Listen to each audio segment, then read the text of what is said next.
Muito boa noite, gente. Tudo bem? Como é que vocês estão? Espero que todo mundo esteja muito bem. Estamos aí mais uma vez para dar continuidade à nossa playlist, o Evangelho no Lar.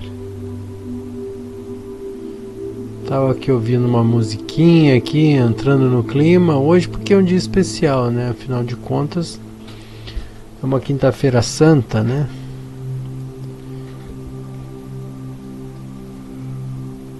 Uma quinta-feira que tem um significado bastante importante, uma vez que foi nesse, pelo menos é isso que a gente sabe, né? Que Jesus teria lavado os pés dos apóstolos, né? Dando uma ideia de humildade. E também teria sido a última ceia de Jesus com os apóstolos, né? E aí depois vem toda a saga enfrentada por Jesus Cristo, teoricamente, né? Pelo menos essa é uma versão que muitas pessoas acreditam, né? E a gente não sabe se é real ou não. Tem muita gente que levanta hipóteses de que talvez a crucificação não tivesse existido, mas são apenas hipóteses, né? Por enquanto, parece, né? Mas enfim, já estou começando polemizando aqui, não é a ideia, né? A ideia é falar dessa questão que eu acho importante,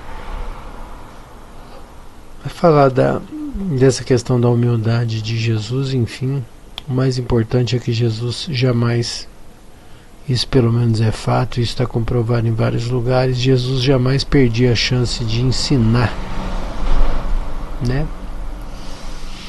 Então isso é uma coisa muito interessante da gente também trazer como exemplo para a vida da gente, né? Quer dizer, jamais deixar de servir, né? Esse é um ensinamento bastante importante deixado por Jesus. Bom, como vocês bem sabem, isso aqui é uma proposição espiritualista, né? Espírita, e portanto o Evangelho no Lar usa o Evangelho segundo o Espiritismo. A gente também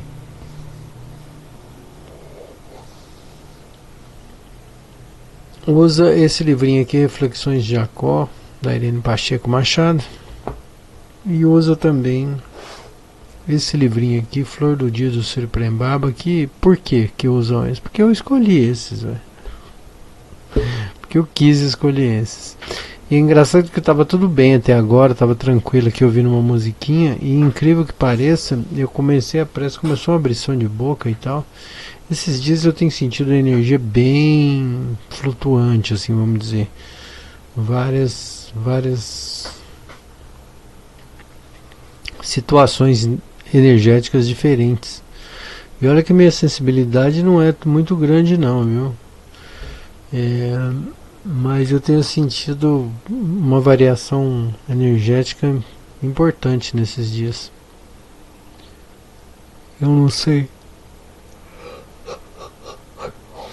Eu não sei se isso tem a ver com o dia, não sei se isso tem a ver comigo, que sei lá.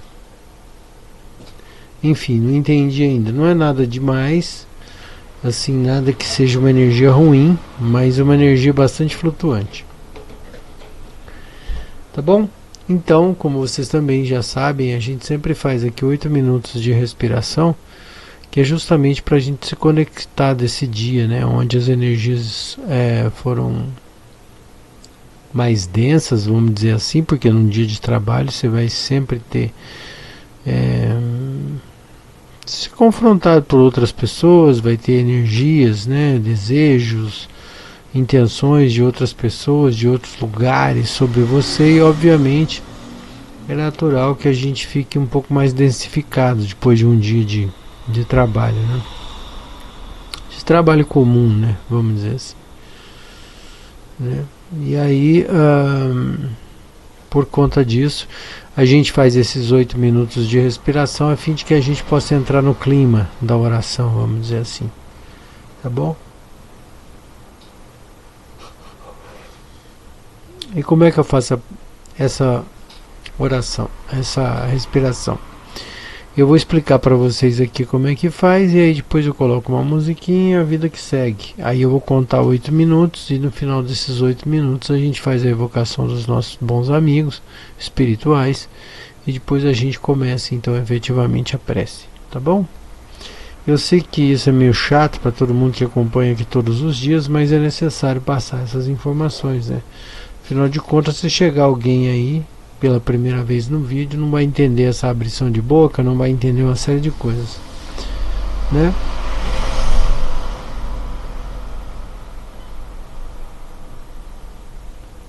Tá bom? Então como é que a gente costuma respirar? A gente faz assim, ó, inspira até a metade da nossa capacidade pulmonar, pausa, termina de encher os pulmões,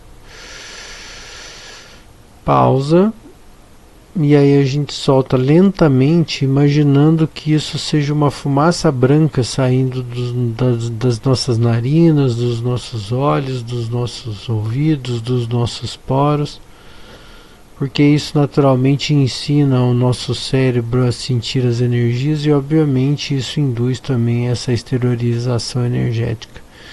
A ideia é que a gente fique o mais sutil possível e quando a gente joga essas energias fora, a gente sutiliza um pouco. Tá bom?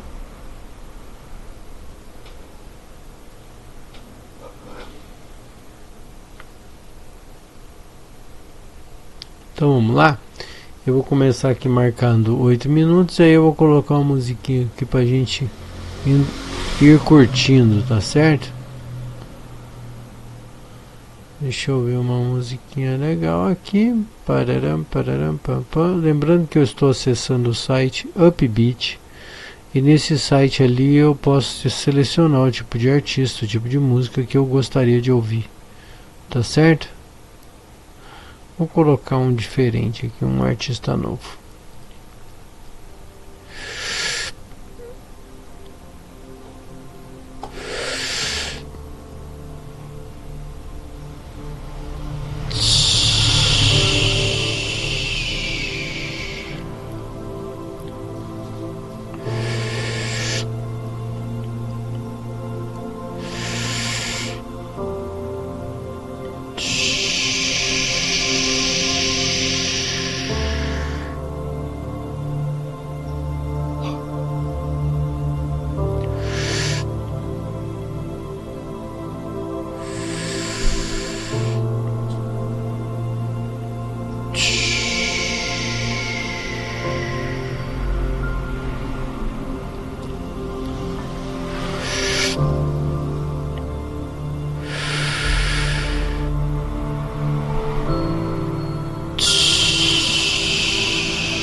Muito bem.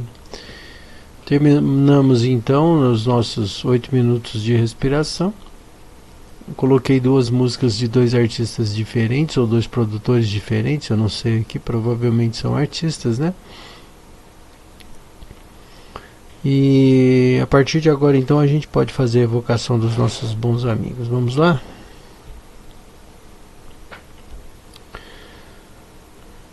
Dessa forma pedimos a presença dos nossos bons amigos espirituais a partir desse momento em nossa prece, orientando os nossos pensamentos e permitindo que nós possamos fazer uma boa interpretação das leituras dos livros que vamos ler a partir de agora.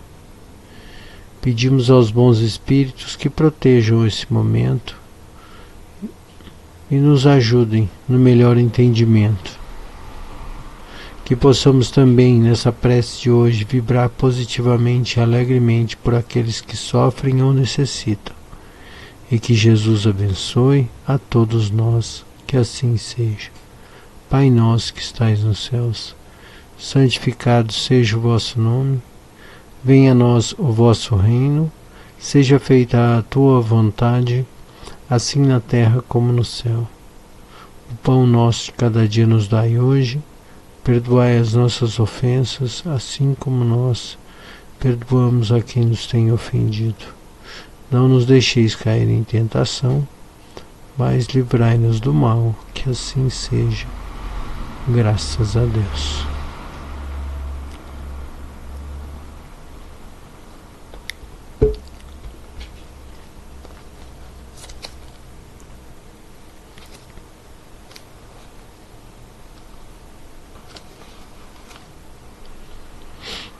Jeremias e os falsos profetas. Luís, um espírito protetor, Caristruha, acho que é assim que lê, Caristruha, 1861, tá? Eis que diz o Senhor dos Exércitos: não escutei as palavras dos profetas que vos profetizam e vos enganam. Divulgam as visões do seu coração e não o que aprenderam da boca do Senhor.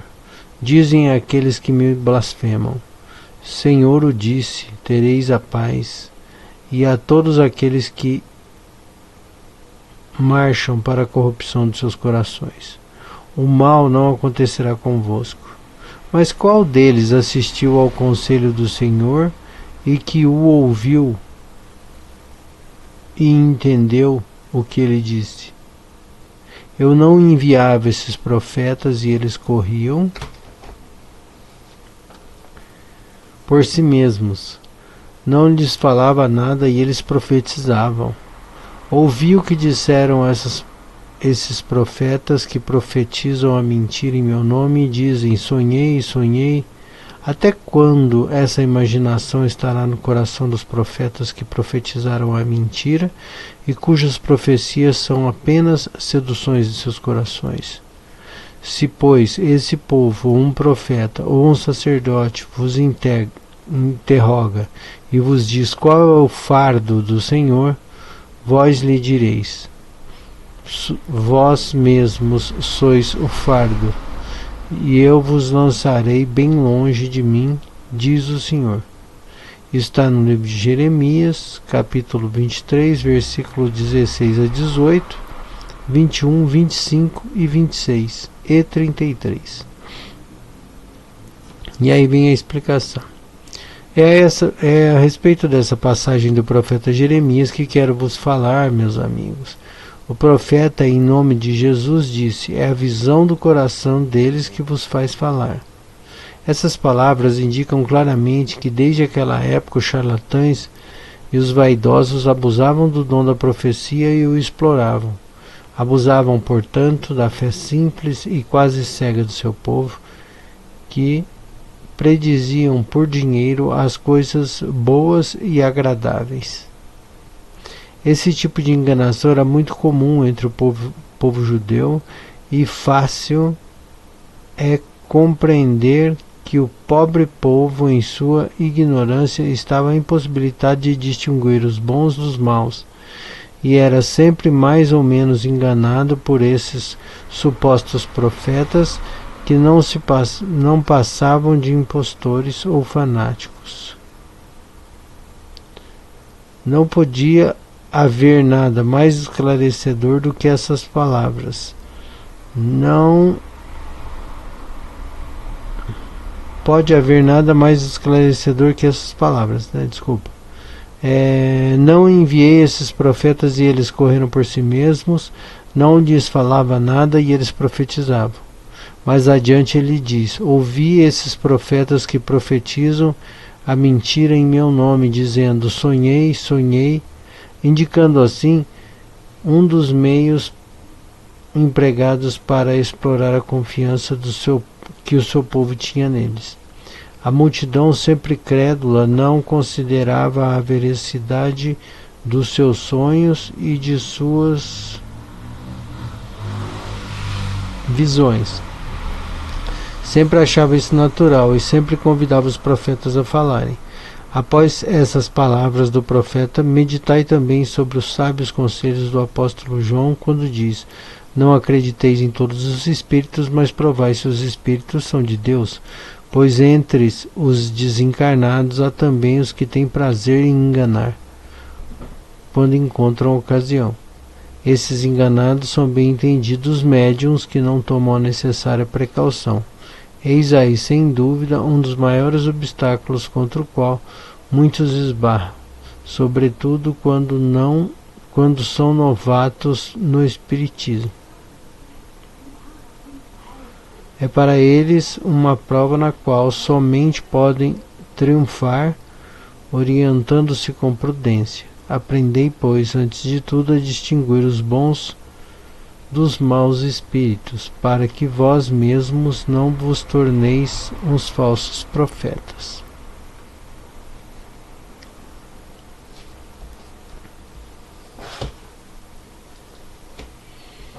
É interessante, né, a leitura que obviamente aponta essa questão, que é uma questão de... Hoje ainda estava comentando com uma amiga, né, que a questão é a seguinte sempre, né, ser humano. E sim, não tem a ver com a religião, não tem a ver com o credo, não tem a ver com a doutrina que a pessoa segue, é simplesmente o povo, o ser humano sendo ser humano, né. E obviamente em tudo que o ser humano faz é bem comum que ele tente levar a vantagem sobre o outro, a qualquer custo. E até mesmo não é diferente na questão da religião, da espiritualidade, né? Vira e mexe a gente vê aí nos noticiários alguém vendendo uma aguinha benta maravilhosa, uma terrinha de não sei aonde, um crucifixo de não sei o que, né? Com a justificativa de que esse dinheiro é para fomentar as atividades da igreja, e de fato a gente sabe que não é, né? Que a maioria das vezes o dinheiro fica ali entre os organizadores da igreja, os líderes, os empresários, donos da igreja, né? Afinal de contas, uma igreja é uma empresa, ou seja, visa dar lucro, né?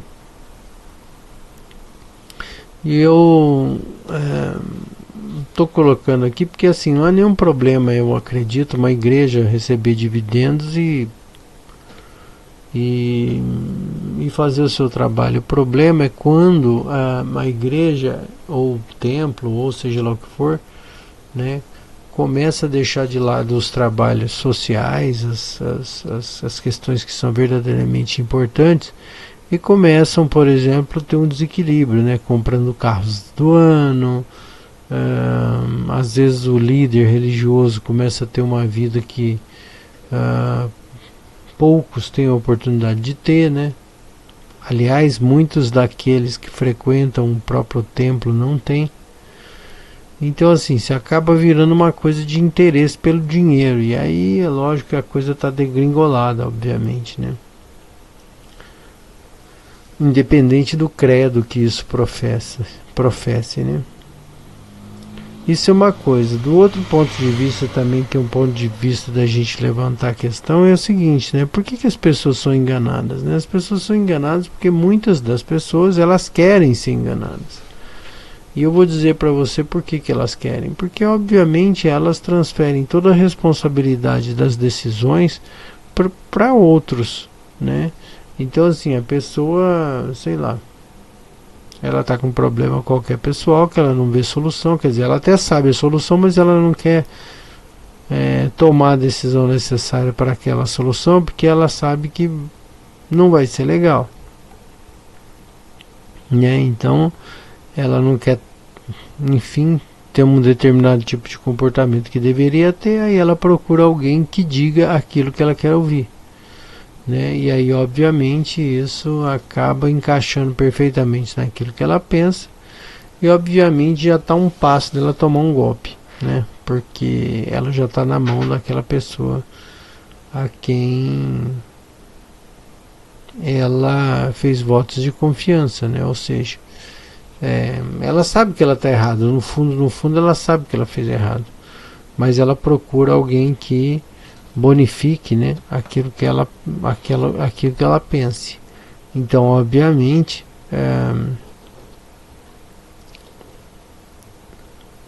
ela fica à mercê da decisão do outro. E o ser humano, a gente sabe como é que é, né? Tretou, relou, ele vai que ele leva vantagem. Então, esses falsos profetas, né, que a gente está falando aqui, obviamente, assim, desde a época de Jesus e muito antes, até o homem aplica golpe um no outro. A questão é quanto que você está disposto a participar desse golpe, né? Porque assim, se é um golpe novo na praça, beleza, você, né, é mais complicado de entrar num golpe. Agora, esse golpe ele está sendo aplicado desde sempre, né? Desde que a igreja foi inventada, por exemplo, a gente tem falsos profetas na igreja. E isso acontece especialmente porque o povo, em sua generalidade, vamos dizer assim, né, não está preocupado em, obviamente, trilhar os caminhos da espiritualidade. Ele quer pegar uma coisa pronta, uma solução, alguém que se responsabilize no lugar dele, e aí tá tudo certo. Tá certo? Então é isso. Por conta disso, né, e especialmente por conta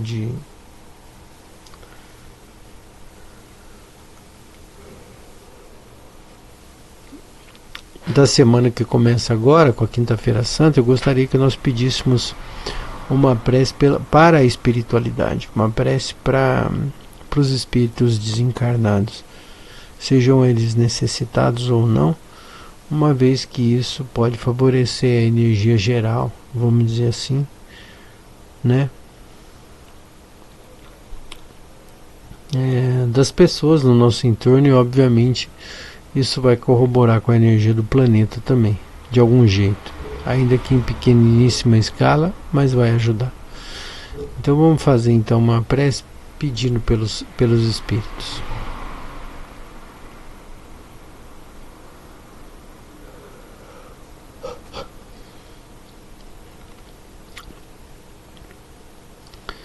Bons espíritos, bons amigos,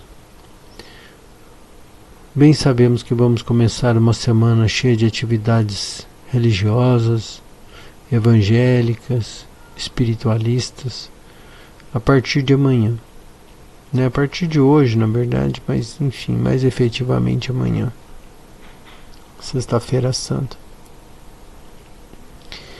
E nós gostaríamos que vós, os bons espíritos, aceitassem as nossas vibrações de positividade e amor, sejam elas para serem usadas em tratamentos aos nossos irmãos necessitados, seja para o fato de podermos de algum jeito colaborar com a nossa vibração. A vós, bons espíritos, trabalhadores em Cristo, pedimos ao Altíssimo que vos abençoem e vos agradeçam em nosso nome, e que Jesus abençoe a todos nós. Pai nosso que estais nos céus, santificado seja o vosso nome. Venha a nós o vosso reino e seja feita a tua vontade, assim na terra como nos céus. Pão nosso cada dia nos dai hoje, perdoa as nossas ofensas, assim como nós perdoamos quem nos tem ofendido. Não nos deixeis cair em tentação, mas livra-nos do mal, que assim seja, graças a Deus.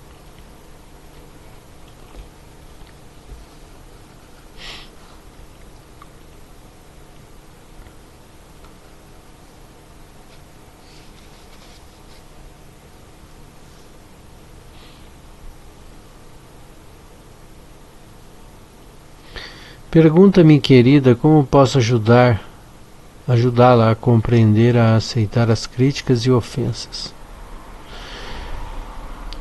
Aí ele responde: Jesus exemplificou com atos e isso ainda não aprendemos. Como eu, um oriental imperfeito, posso fazê-la praticar a caridade do amor? Irmã, pergunta-me como devemos proceder num grupo.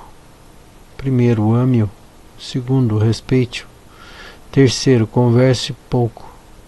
Quarto, saiba ouvir. Quinto, fuja das discussões. Sexto, seja humilde. Sétimo, exemplifique mais. Oitavo, não critique. Nono, paciência com os de pouca fé. Décimo, esqueça de si e viva para todos. Bonitinho, né? Enfim, muito interessante essa leiturinha.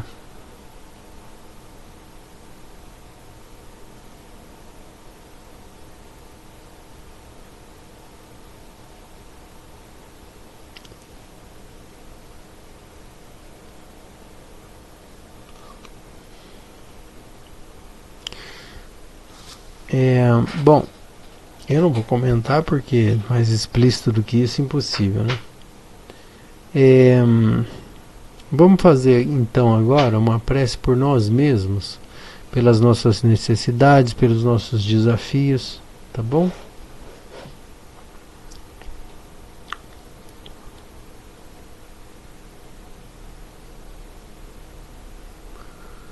Pai de infinita bondade e amor, pedimos humildemente que vós, os bons espíritos, possam abraçar os nossos pedidos e as nossas necessidades, ajudando-nos a compreender o próximo, ajudando-nos a ter paciência, ajudando-nos a termos a calma do bom ouvido, para que possamos, na medida do possível, ser melhores amanhã do que fomos hoje. Sendo assim, pedimos aos bons espíritos que nos abençoem, nos protejam e que Jesus abençoe a todos nós. Graças a Deus. Pai nosso que estais no céu, santificado seja o vosso nome. Venha a nós o vosso reino, seja feita a tua vontade, assim na terra como no céu. Pão nosso cada dia nos dai hoje. Perdoa as nossas ofensas, assim como nós perdoamos quem nos tem ofendido. Não nos deixeis cair em tentação, mas livra-nos do mal, que assim seja. Graças a Deus.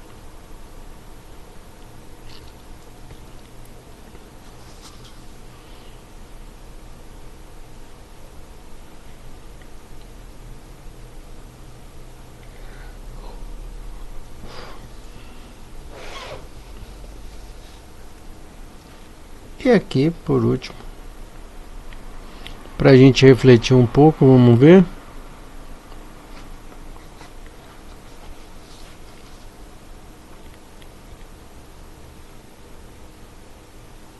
Ao contrário, é difícil, hein?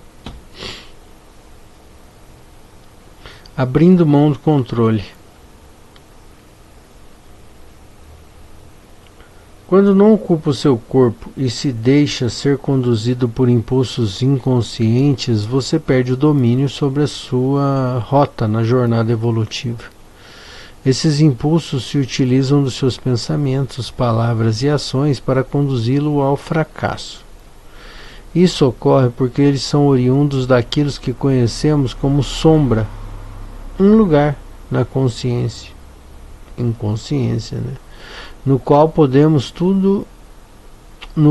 escondemos tudo o que julgamos como maldade.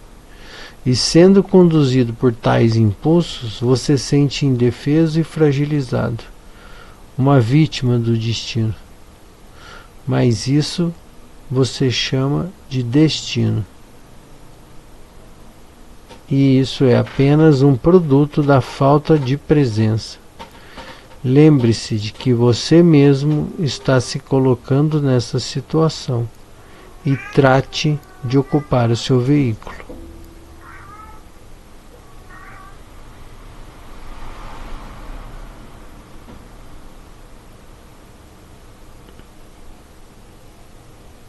Eu vou ler esse pedaço, eu vou ler de novo porque é bem complexo, né?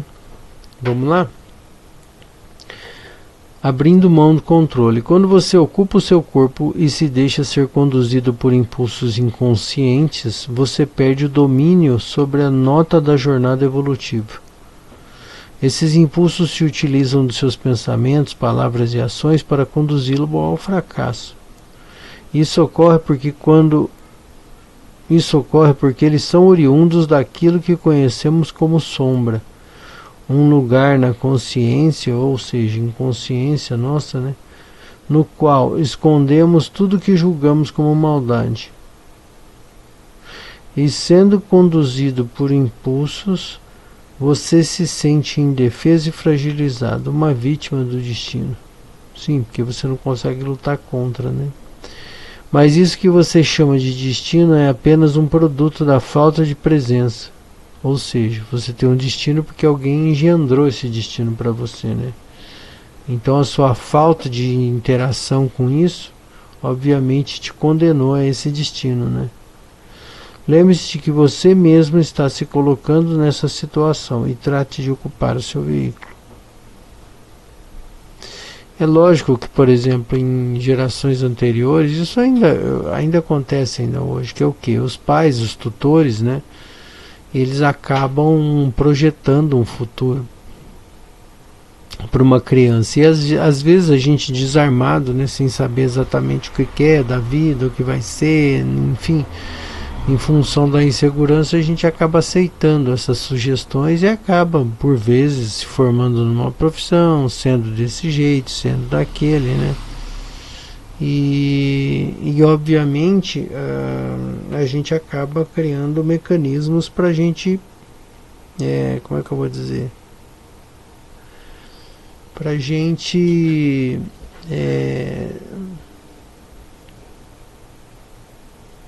se situar dentro desse processo de indução, né?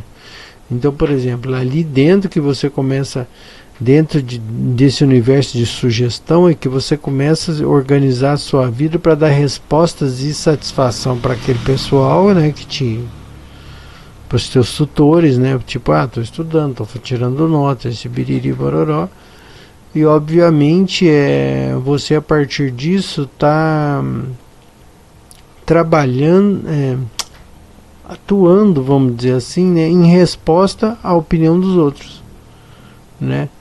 E isso, de certa maneira, é uma forma de controle, né, de controlar as coisas. Ou seja, se você cria dentro desse processo uma autonomia tal que permite que você peite as pessoas e que você né, obviamente você está no controle da situação, porque a sua resposta, as suas respostas, ou melhor colocando, né, em relação à expectativa dos outros, acaba criando em você uma personalidade que às vezes você nem sabe se gosta dessa sua personalidade, porque na verdade foi uma coisa sistematizada, né? Foi um sistema que foi, é como se fosse um programa de computador que foi instalado dentro de você, e aí obviamente você não consegue escapar disso, porque é muito difícil mesmo, né?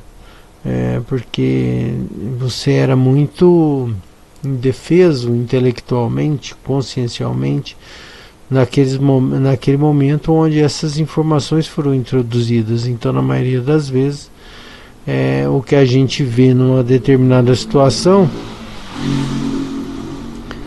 né, ou profissional, enfim, é simplesmente a resposta do indivíduo a esse sistema proposto por alguém, né?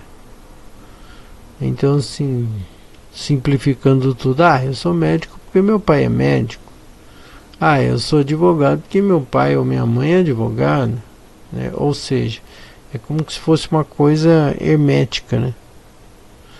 E aí, obviamente, como você vê e admira esse tutor e tal, você na maioria das vezes tenta suplantar esse tutor, né? E aí isso, enfim, acaba criando dentro de você uma máscara de autocontrole, né? Onde você meio que... Como é que eu poderia explicar? Acho que eu já expliquei, né? Você simplesmente uma resposta a essa projeção feita para a sua vida, para a sua personalidade, né? E não que isso seja sempre ruim em todos os casos, às vezes pode ser uma coisa muito legal, mas é uma coisa que obviamente a gente precisa trazer para o universo do questionamento, ou seja, eu como indivíduo, o que me agrada, o que me faz feliz, isso é uma coisa importante, né? A partir do momento que você começa com esses questionamentos, obviamente depois de algum tempo você vai começar a ter algumas respostas, e isso obviamente é um processo natural da vida, e cada um deveria fazer essa auto-pesquisa, né? Para tentar descobrir realmente aquilo que lhe faz sentido, né? Enfim, essa reflexão pode muito bem continuar com você, por você, na sua casa, né, no conforto do seu lar. E eu espero que a gente possa em breve também se ver mais uma vez, mais vezes, onde a gente vai dar continuidade a essa prece, sempre um momento em que a gente questiona, que a gente coloca as coisas na mesa e com toda a humildade do mundo, dentro da nossa percepção, no sentido de trazer esclarecimento, né, para essas questões emocionais e, enfim, que todo mundo enfrenta e que obviamente esses questionamentos podem trazer luz a essa escuridão e obviamente